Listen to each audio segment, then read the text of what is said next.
Welcome everybody. Okay, this is going to be a brand new series of podcasts, videocasts on science, on broken science, about which there will be an initiative. I'll explain more in detail about it at a future date. For right now, though, I thought it'd be useful to discuss how science is broken. Everybody can look out the window and see what's going on with science and realize something is not quite right.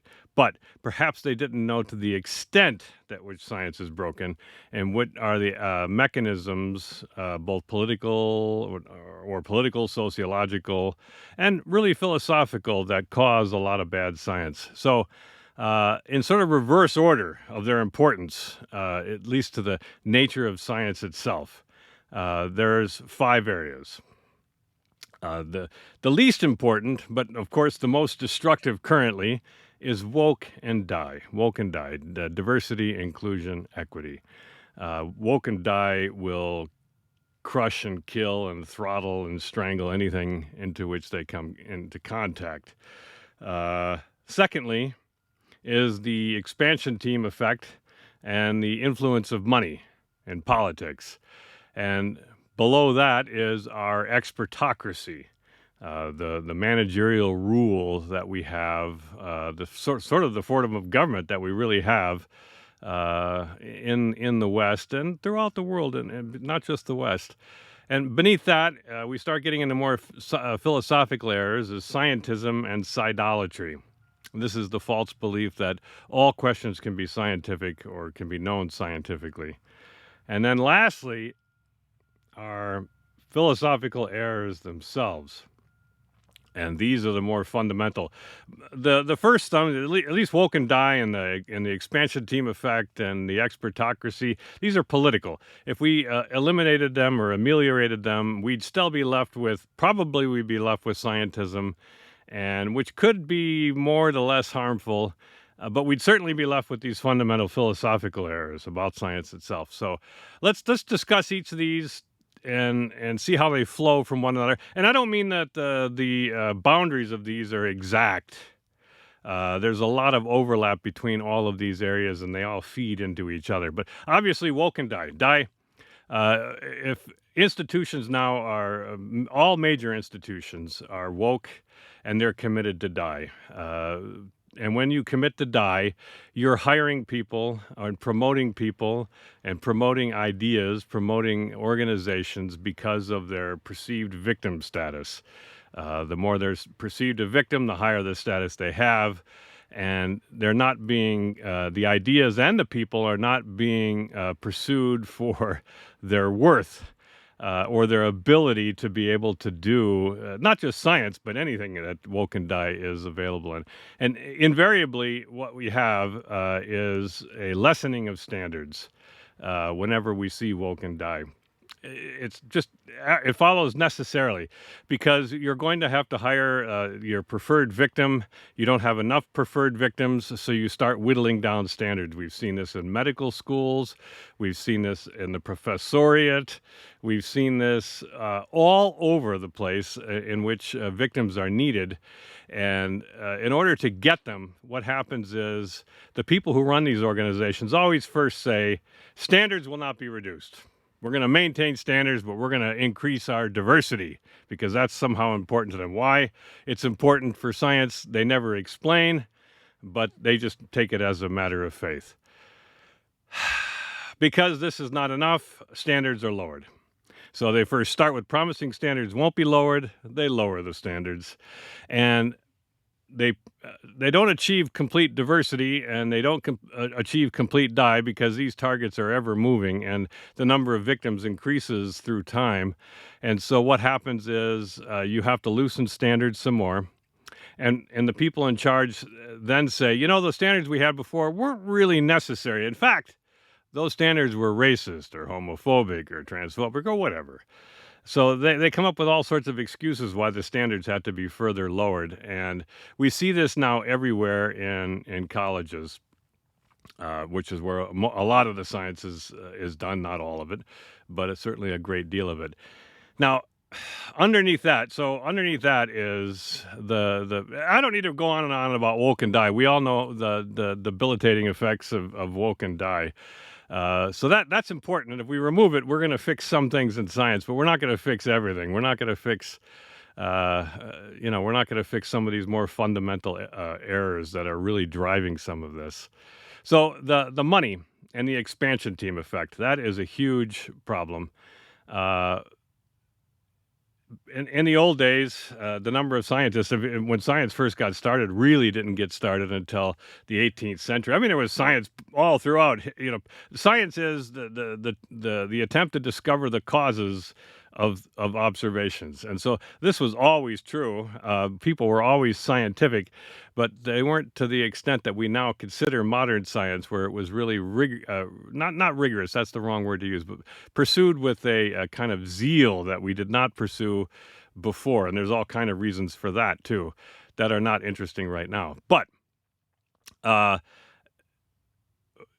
even 100 years ago, 150 years ago, not that many people were educated or had formal education and didn't have formal credentials and credentialing. And the mantra sort of became everybody as equal. That sort of is part of the woke and die, the diversity, inclusion, equity. The equity flows from the false theory of equality, that all people are identical except for circumstance, which is ridiculously false. Never any evidence for it whatsoever in all of history under any kind of circumstance that you might care to look at, but it's still believed. That just goes to show you how a belief can overwhelm all reality. That's neither here nor there. But the idea is everybody wants to go to college. Everybody should go to college. The only way you're going to make money is if you go to college. So we have all these people flowing into college. People think science is a good. So science has exploded. Eisenhower, in his farewell speech, famously warned against the loss of small science, the singular science working alone in his lab, toiling away, coming up with his ideas, and really making great progress in science. Instead, science became this great, enormous, money-centered enterprise, and for good reasons. A lot of interesting tools and technology flow from science, all very useful stuff. Not all very useful stuff. Some useful stuff. A lot of stuff that's quite horrible, like gain of lethality research into viruses, nuclear weapons, chemical weapons, biological weapons, all kind of bizarre and idiotic things that scientists study because science. Well, we'll come to that. However, because of this giant motivation to gain more money. Research is now done mostly at universities, not entirely. And these universities pull in enormous wads of cash from the government in the form of grants. Some of the money goes to the scientists doing the research. And a good chunk, it could be anywhere from 40 to 60% of the research dollars go to the university itself in what's called overhead.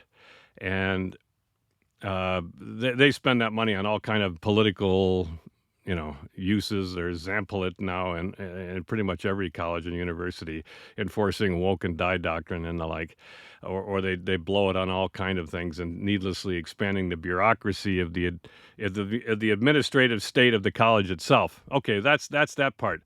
And of course, because it's so lucrative to have a science career, and the pressure to perform is so large, we have rampant cheating going on. There's the Alzheimer drug paper that was faked. We have just recently, there was a peer review network, I think it was Springer and some Indian journals. 500 papers at least were going to be purged. They'd have peer review networks of buddies who would review each other's papers or just give them the nod, that kind of stuff. Peer review is a terrible thing anyway, which I'll sort of come to in the next little segment. But there's just a huge pressure to cheat. There's a huge pressure to publish anything. And so science has just been exploded. The number of journals has gone up by orders of magnitude just over the past, 20, 30 years. It's impossible for anybody to keep current with everything that is published in his even narrow narrow fields. You can't keep up with all this kind of stuff. Because of this, it's very simple to understand. If you have the 10 smartest guys in the world and you make them all scientists, and we call the work of these people science, just as a shorthand, as a nickname. The work of these 10 people, we'll call that science itself. Now, the average intelligence of science is going to be quite large. After all, these are the 10 smartest guys in the world. And then, on the other hand, if we declare everybody to be a scientist, everybody from the youngest to the oldest, from the smartest to the dullest, everybody is now a scientist. Well, obviously, science, the average intelligence of science has gone down dramatically. And that's kind of what we've had with this expansion of universities and scientists and training and all this kind of stuff, and the pressure to publish and get grants and put out papers. It really is publish or perish in academia. And this has had nothing but a deleterious effect on science. There's a trade-off there. If we only had 10 guys doing science, not much is going to get done. And so there's some point at which we still get returns on our investment. But there's a point, whatever that is, and I'm certain we've gone past it. We add too many people, and the bureaucracy becomes more important than the original goal itself.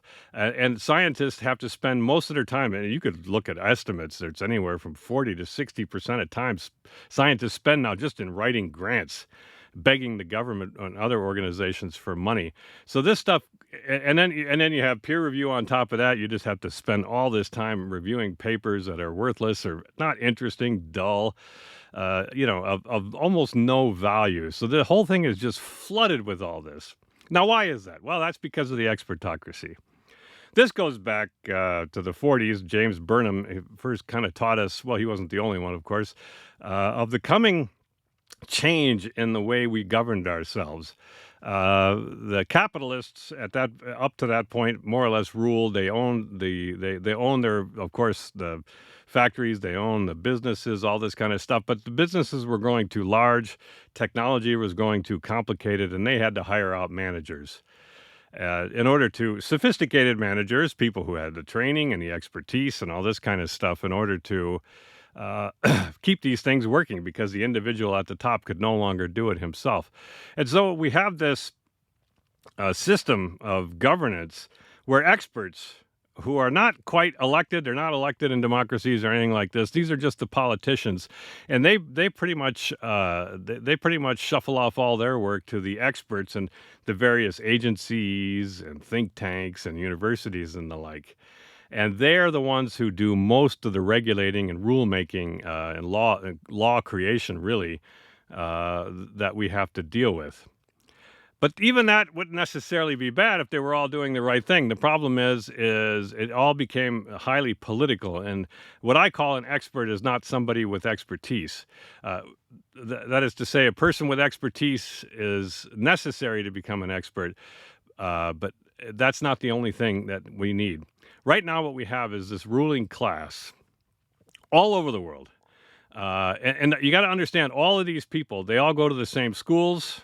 It's not that many schools. It's the same 80-20 rule. 20% of the graduates go on to become from the best schools. Only 20% of the top schools give the most graduates that go into government and into academia and all this kind of stuff. And it's the same kind of thing everywhere.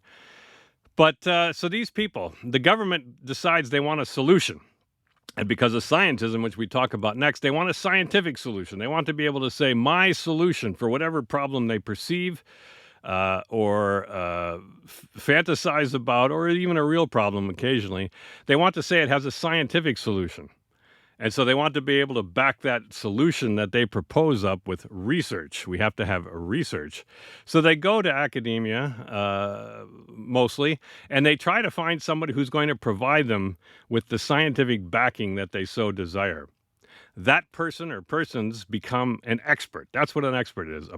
An expert is a person who has the credentials, they have the training, they have the expertise, but they also align themselves with the ruling regime. Now, this is not really possible, not to the extent that we have it now, if it were not for the expansion effect, which is, of course, driven by woke and die to a large extent now. So this stuff is all working together to produce all this nonsense. So we have these experts, and they drive all kind of things, from corona dooms, so-called solutions, the global cooling, the global warming, the climate change, the climate crisis. And so they find these people, they fund them, and these people then take over. I mean, they more or less they form a cabal is a hyperbolic expression. I'm not going to say it's a cabal, but it's a group of people who then control the major outlets for publishing, journals, and grants, and they're all on the same committees. They go in and out of government to decide who gets the funding and so forth. And so experts come to provide the very solutions the rulers need, because they provide all this science. And this is how we end up with people saying, well, what do you got to do? You cannot, that is to say, we need to follow the science. The science. It's never, we need to follow science. Never that. It's follow the science. And the science is that science provided by experts, and which may not be disagreed with. You have to agree with that expertise. If you do not, you are a denier. So that's exactly what it is. And it doesn't matter if you yourself have expertise and you're criticizing the experts' models and ideas based on traditional scientific grounds, you are still a denier, because you're going against the science. And the science is decided by the solutions that the experts want. Now, this is, of course, there's all kind of small things that happen. This is not entirely all science, but this is what's driving a lot of it. And this is what we've seen and are continuing to see in these idiotic, asinine, really quite horrendously stupid rushes to net zero and people shutting off their energy. And look what's going to happen in Europe. And it's nuts, because people talk themselves into an idea, and they're all aligned with power. And the people like us who criticize on the outside are not listened to. And why should we be? We're on the outside. So this is the logic that they have. We're on the outside. We don't have credentials. We have credentials. We don't have the official credentials. We don't have positions. We don't have power. And therefore, our ideas can't be right, because we're going against the science. So now, why do experts, that is to say, why do rulers need to justify everything with science? Well, because they're all under the sway of scientism and Scidolatry. Some of the scientism, most of the scientism is genuine. Not all the Scidolatry is. There are differences. Scientism is the idea that all questions are scientific. That what's good and bad is scientific. What's moral and immoral is scientific. So when they say follow the science, we need to lock down because we're following the science. Well, there's an implicit moral judgment when we lock down for the corona doom, which helps spread the virus even faster, all this kind of thing. Absolutely useless. The implicit moral judgment is the lockdown is good. It will be good for people. So we have a question of the good. But it was completely, that question of the good, which should be the thing that we're all debating. What is the good? What is the good? The bonum, suum bonum. What is the good life? What is the bad life? What is good? What is evil? All these questions we should be asking that are not scientific in the least are pretended to be science. Or that is to say, the rulers use these things by claiming that their own moral desires, moral or immoral, I should say, are scientific. And they attempt to bully you, and they do a very good job of bullying most people, because they say, this is science. How can you dare disagree with science? And then we move from that to the Scidolatry, where we have activists. We have this little ignorant brat from wherever she is, Greta Thunberg, who is, and I mean this ignorant in a very technical sense. She cannot know anything about the physics of fluid flow on a rotating sphere, and cloud parameterizations and global coupled climate models. She can't know anything about any of this, yet she's going up to the UN and an appeal to non-authority, one of my favorite fallacies, because she's a celebrity, someone famous for being famous. She can blather onto the UN and wag her finger at them, and then everybody has to pretend this is meaningful. It's completely it's not just silly, it's farcical.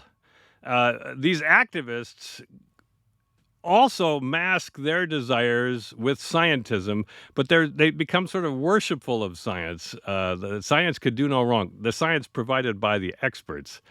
So we need to move away from scientism, and this is going to be very difficult. This is a philosophical error that would be almost impossible to root out, because scientism is taught to us almost from birth. Progress is science.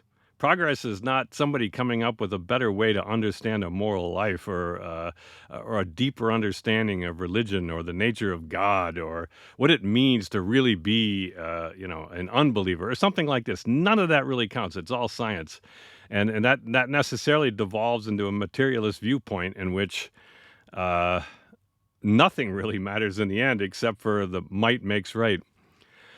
Okay, so supposing we fixed all those, we'd still have deep problems. We move into the philosophical problems now.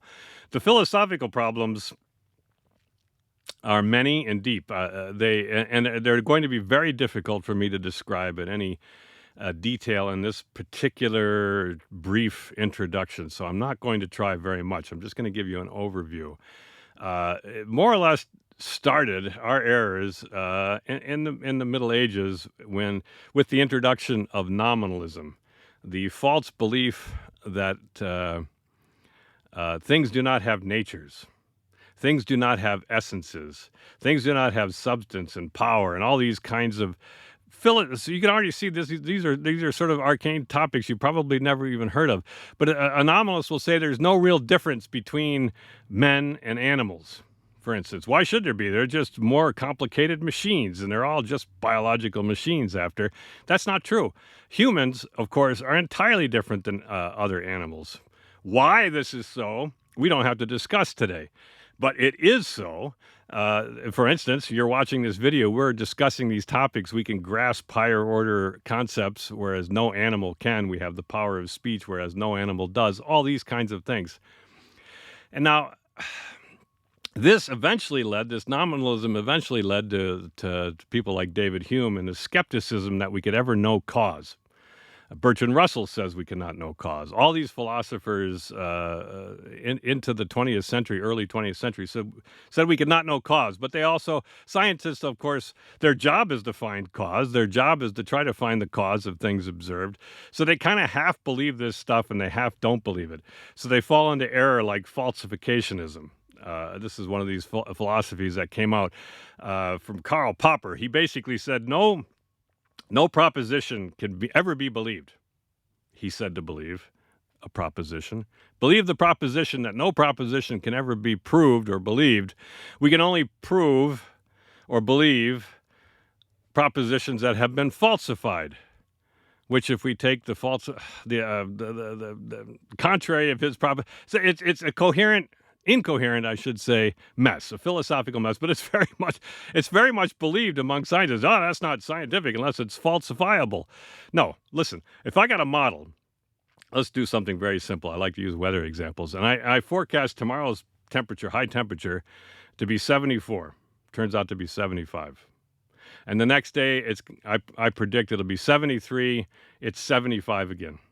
And we go on like this. I'm off by a half a degree, either way, most of the time. Now, on the very first day, my model was falsified. I said it would be 74. It was 75.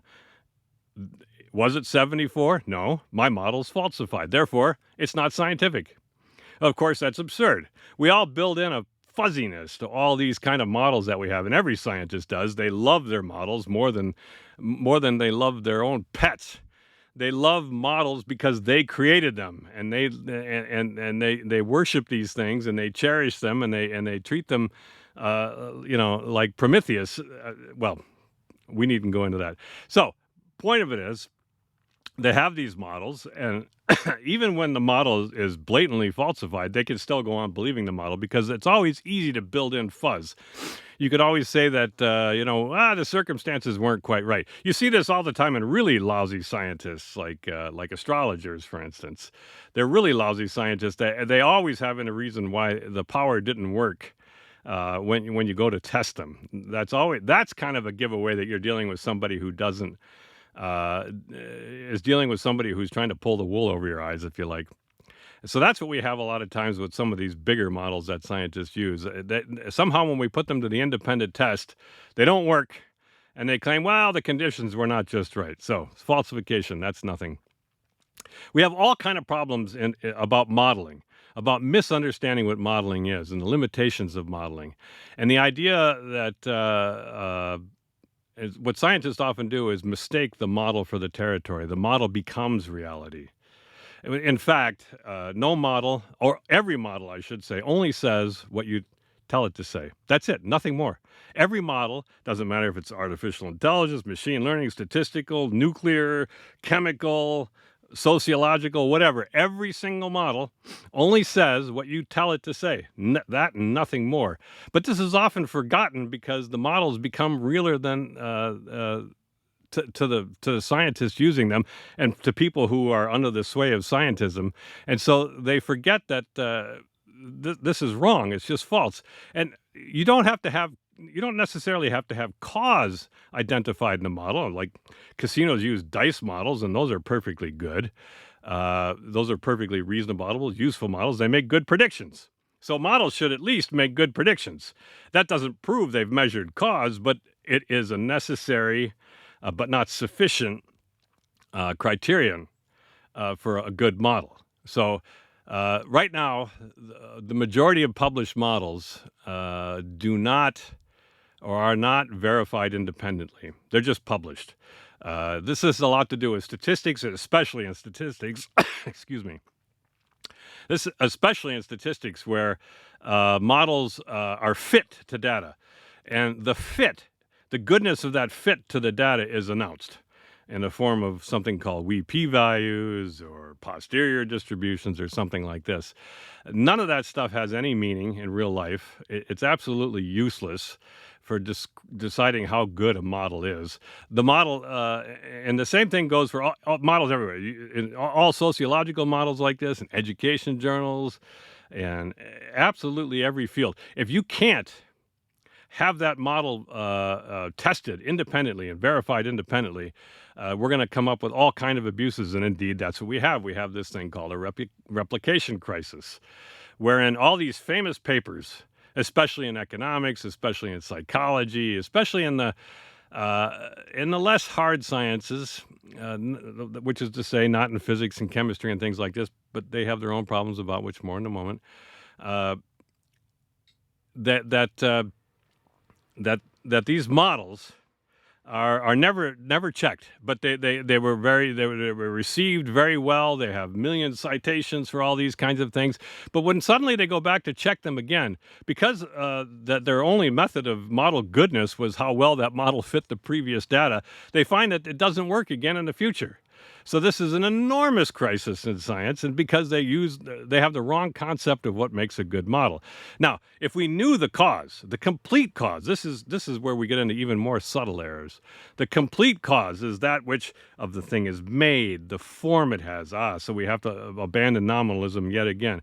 The form it has, the efficient cause, the thing that's actually physically changing something, and the teleological or formal or final cause, however we want to call that, cause in its all aspects. If we knew that about an observation or observable, then our model would be perfect. It would make perfect predictions because we would know the complete cause of this thing that we want to predict. It just goes to follow.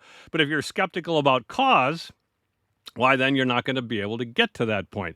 And that brings us to even deeper errors. And I'm going to just wave my hands about this. It's so difficult. We'll talk about this another time.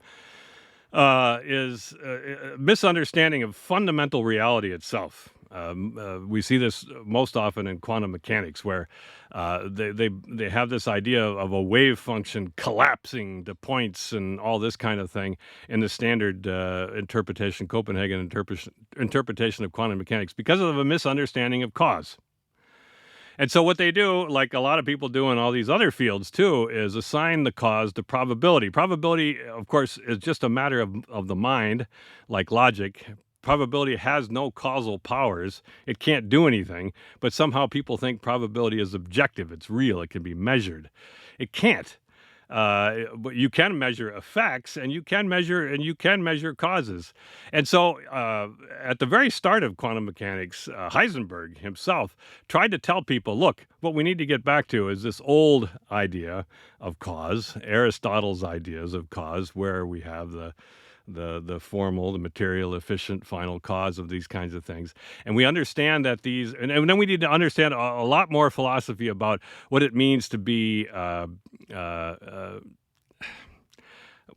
about the nature of the essence of things itself, of being, and which we're not going to talk about right now, of potentiality and actuality and all this kind of thing. So these have sort of solutions, and how energy might be something called prime matter, and all these kinds of weird ideas that are too complex for us right now. Because right now, what physicists would have you believe, depending on the camp you are in, is every time a quantum mechanical measurement is made, either an infinite number of universes, taking every possible value, because that's what these equations are. They have infinitely many possible or realizations. So at that moment a measurement is made, either an entire new universe peels off, or an infinite number of universes peels off at a particular time when the measurement is making. And so we have either many worlds or the multiverse or something like this. But it just sweeps the idea of cause under the rug. It allows them to pretend that they've come up with a solution for cause, but they haven't really. So because nothing says what's causing this particular universe to get this particular value except something called randomness, which is probability, which only means unknown, which is not causative. Okay, so that's very arcane stuff, and we have to talk about that in depth. So we need to, if we solve those problems, restoring a proper understanding of cause, restoring a proper understanding of probability, understanding that model verification has to be through prediction and nothing else. All of these things, if we solve them, we're going to do a great deal about fixing these other problems that we have. Although the other problems that we have right now, woke and die, the expansion team effect, the expertocracy and scientism, all of these are extremely destructive of science right now. But they won't always be, one hopes, if we don't destroy the world before that.